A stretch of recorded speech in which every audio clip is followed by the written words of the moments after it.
Rodolfo Fierro, abro comillas, dicen que infancia es destino, y en este caso puede que así sea, ya que de acuerdo con lo que Ernesto Gámez escribió en Rodolfo Fierro, la bestia hermosa, dice que como a 60 kilómetros del Golfo de California, por la margen izquierda del río de El Fuerte, en el estado de Sinaloa, está situado el pueblo de Charay. Es un pueblo humilde tendido sobre el corazón del gran valle de El Fuerte, que se oculta a la mirada indiscreta entre altibajos y arboladas y parece como que se agacha sobre el cauce de su río para beber de un sorbo toda su linfa. En este pueblo humilde, en este rincón urbano del norte del estado de Sinaloa, nació Rodolfo Fierro, que fue el fruto de un amorío subrepticio.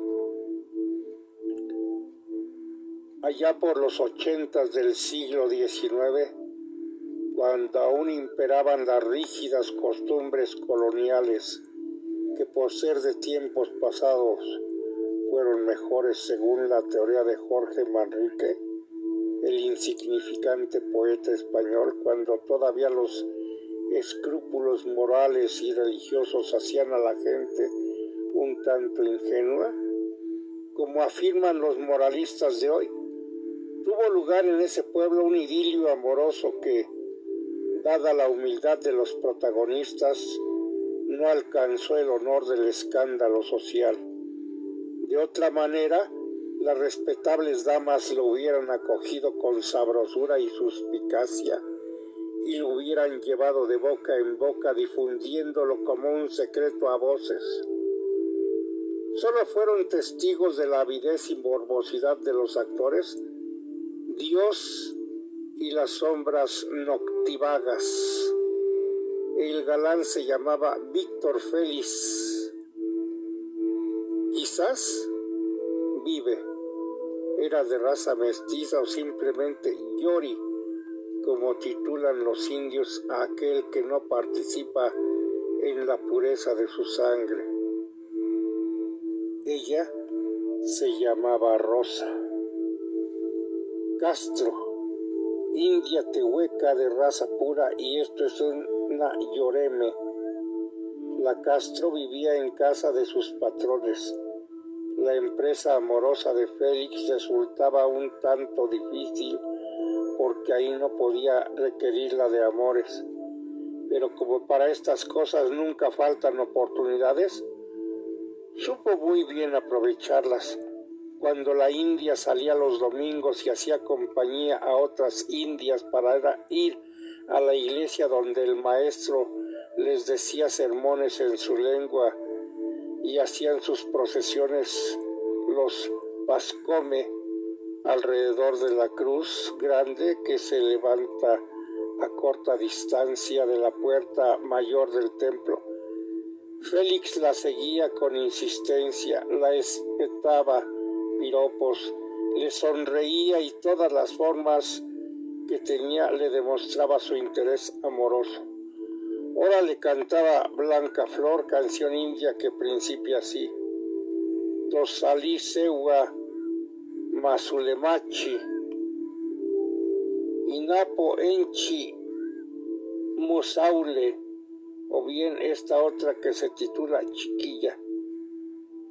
Hegilichi Gokin Neseye Lichi Musalamachi Hachise Chiagua Chitase Ustia Inapo Enchi Amagniñaque, hasta que un día los requiebros amorosos de Félix ablandaron más la voluntad que el corazón de la Castro.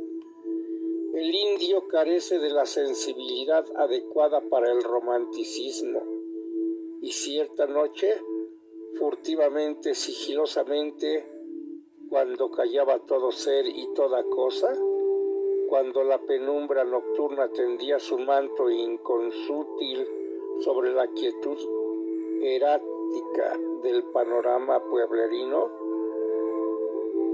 traspuso el umbral hogareño y fue hasta donde el enamorado Félix la esperaba impaciente, desesperado de esperar. Meses después apareció en ella la hinchazón abdominal. La señora ama se resistía a creerlo. No había notado antes en la Castro ningún signo de endemoniamiento. Sin embargo, así era. La cumplida sirvienta se hallaba en estado grávido. Por razones de conveniencia y al mismo tiempo de humanitarismo, no la arrojó de casa y se la conservó en servicio, ahora con la complacencia y consideraciones que merecía su estado interesante. Cumplido el término que la naturaleza fija para la expulsión fetal, la india fue al lecho quejándose de intensos dolores. La patrona entendía de partos y la atendió solícita y eficazmente. Los dolores se sucedían cada vez con mayor intensidad hasta que al fin un chillido de criatura rompió el silencio expectante de la casa. Nacía un nuevo ser. Pronto la ama, en papel de comadrona, lo cogió con ambas manos y lo llevó a la altura de sus ojos mientras exclamaba: «¡Mírenlo, es hombre!». El rostro de la india permaneció inmutable.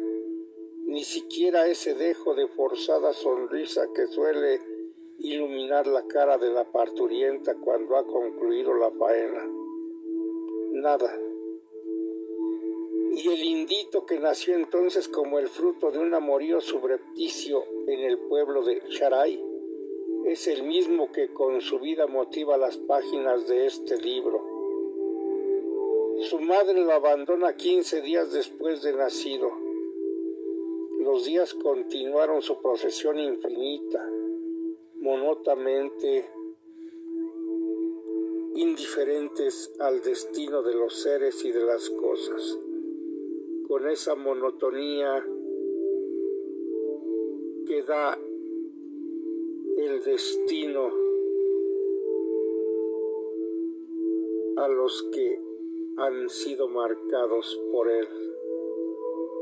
En el hogar auspiciador de la familia Fierro, los patrones de la Castro, reinaba un poco de contento por el advenimiento del vástago moreno. El ambiente familiar estaba saturado de un algo así como de alegría y curiosidad. Solo había allí un ser cuyo corazón palpitaba al ritmo nostálgico de una sensación misteriosa que le robaba el reposo y la calma. Era la madre en dieta. Quizás una cita inaplazable del destino la tornaba impaciente.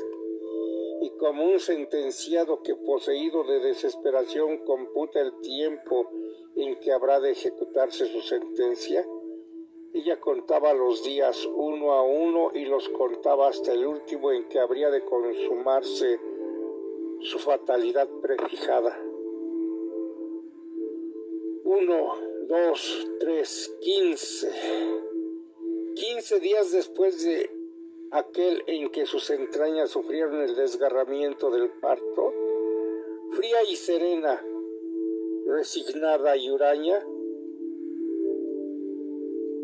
sin llevar al hijo un ósculo, un mimo, una caricia, algo que perdurara en el recuerdo, traspasó el umbral del hogar acogedor y se ausentó.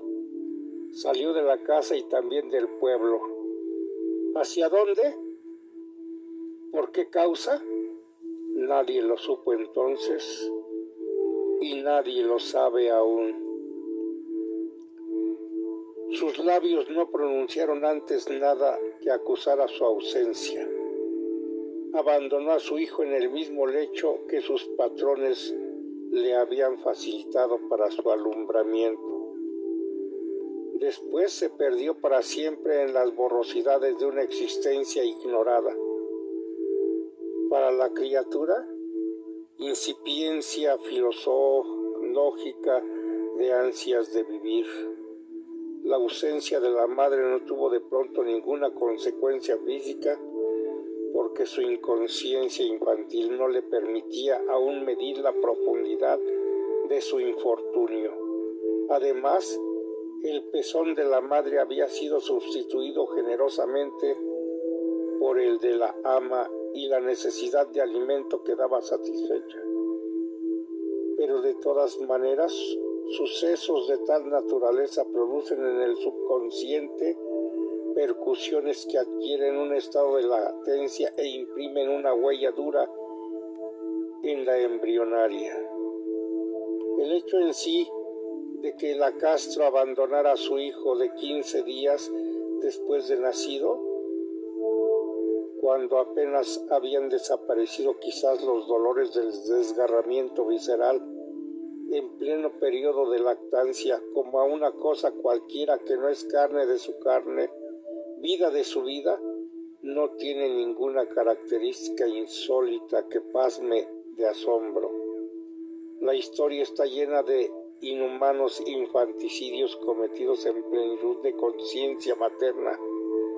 Eso de abandonar un hijo en manos generosas cuando se carece por completo de los medios de subsistencia es un acto que no debiera merecer el reproche de la sociedad, ni tiene nada de inhumano, aun cuando no se compadezca con la nobleza de sentimientos que deben privar en el corazón de una madre. Es un acto que obedece irremisiblemente a una suprema ley de la necesidad. Necesitas caret lege, dice el proverbio. Tiene más de humano que el que ejecuta la madre que arroja el fruto de sus amoríos al receptáculo de la basura, sin más objeto que seguir disfrutando de la estimación de la sociedad. Quizá sea la Castro acreedora a la exculpante de la necesidad. Posiblemente en lo recóndito de su alma al fin humana brilló la luz de una idea sublime, la de procurar para su hijo un porvenir mejor. No debe haber escapado a la clarividencia de la madre el hecho de que la sociedad, pese a todos los principios doctrinarios de fraternidad, sea excluyente, todavía más dura e intolerante con lo mal nacido que continúa vegetando en el ambiente cenagoso de su origen. Basta el instinto, ese impulso natural que procede a la razón para penetrar esta cruel realidad. Sin duda pensó en un momento de justa autoevaluación que ella era solo un estorbo en la crianza de su hijo, algo más, un escarnio que enlodaba cualquier ruta futura de su porvenir. Y en la angustia que produce ese estado particular de indecisión, cuando choques de asentimientos de contradicción mortifican el alma, en ese estado en que uno no sabe qué hacer y sabe, sin embargo, que algo tiene que hacer, la Castro resolvió privar a su hijo del calor vivificante de su pecho, matarlo, digamos, en la tangibilidad afectiva en aras de un porvenir mejor, y se hundió en la tumba del tiempo y la distancia. El origen de su nombre.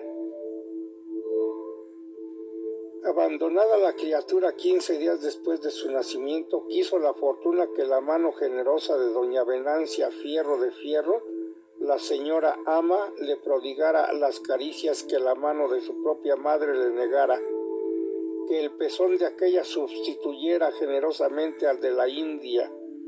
Así fue como también mamó savia de una raza gallarda e inteligente. Su entraña gástrica se nutrió con savia láctea, digamos, de otra clase. Si es verdad que en la corriente intermitente del jugo materno se transmiten humores estimulantes de características sensitivas, he aquí que dos principios psicológicamente opuestos habrán de influir poderosamente en su destino. Su índole como síntesis láctea habrá de resolverse en un complejo difícil, El impulso de dos estímulos contrarios constituirán el valor de su personalidad. Doña Venancia lo acoge, lo prodiga y le llena de múltiples cuidados y cobra verdadero afecto maternal al Indito. Cuenta ahora como un nuevo miembro de la familia Fierro, inconfundible solo por su fisonomía y ciertas características diferenciales de raza, pero indistinto en la convivencia familiar. Las demostraciones cariñosas que los esposos Fierro prodigaban a sus propios hijos, las prodigaban también a él. Una vez confirmada la ausencia definitiva de la India, don Gumersindo y su esposa se hallaron obligados a actuar por propia cuenta para cumplir con los requisitos legales del registro civil y el ineludible sacramento bautismal. ¿Quiénes sino ellos debían apadrinarlos en los santos óleos? Siendo un hijo adoptado por ellos, tanto más razón había para ello. Corría el año de 1882 en Charay. No hay manera de cumplir con el requisito cristiano a menos de esperar la visita del cura párroco que salía a hacer una vez al año. Existe ahí ciertamente una iglesia, mejor dicho, las ruinas de una iglesia que se derrumba carcomida por el peso abrumador de siglo y medio, mas a ella van de ordinario los indígenas a hacer sus prácticas pagano-católicas. En el tiempo a que esta memoria se contrae, la cabecera de la jurisdicción parroquial se halla en el pueblo de Mochicahui, distante 15 kilómetros de Charay, y hasta allá habían que ir a cristianizar a las criaturas que nacían en lugares circunvecinos. Obligados por las razones que he expuesto, los esposos Fierro trasladaron al pueblo de Mochicahui y en la pila bautismal de aquella parroquia el cura párroco ratificó en los santos óleos la legitimidad de su nombre. Se llamó Rodolfo. El Indito, a quien por orden y origen correspondían los patronímicos de Castro o Félix, guiado por sentimientos de gratitud perfectamente justificados, usó el de sus benefactores y se llamó entonces Rodolfo Fierro. Vamos a parar aquí, pero quiero preguntarles, ¿creen que el abandono de su madre marcó a Fierro y lo convirtió en el asesino despiadado que enlutó múltiples lugares durante la Revolución? Eso queda a su entendimiento. Y si algún psicólogo o psiquiatra puede orientarnos, sería mucho mejor. Si les gusta el video, pueden compartirlo, darle un me gusta,